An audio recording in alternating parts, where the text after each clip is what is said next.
ആരെല്ലാം വന്ന് നമ്മെ എതിർത്താലും എന്ത് പറഞ്ഞാലും തിരിച്ചൊന്ന് നാവ് കൊണ്ട് പറയരുതേ. നാവിനെ നമ്മൾ സൂക്ഷിക്കണേ, നാവിനെ നമ്മൾ സൂക്ഷിക്കണേ. എന്റെ പ്രിയപ്പെട്ടവരെ, മറ്റുള്ളവർക്ക് ഒരു വേദന ഉണ്ടാകാൻ പാടില്ല.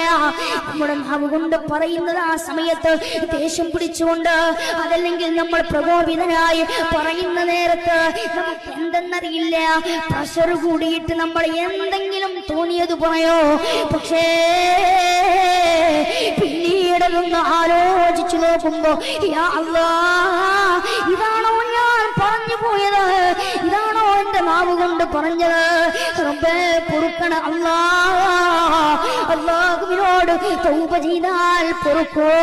പക്ഷേ ആ മനുഷ്യന്റെ ഹൃദയത്തിലുണ്ടാകുന്ന കറ കളയാൻ, ആ മനുഷ്യന്റെ ഹൃദയത്തിലുണ്ടാകുന്ന മുറിവ് മാറ്റാൻ എന്റെ പ്രിയപ്പെട്ടവരെ നമുക്ക് സാധിക്കുമോ? അല്ലാ,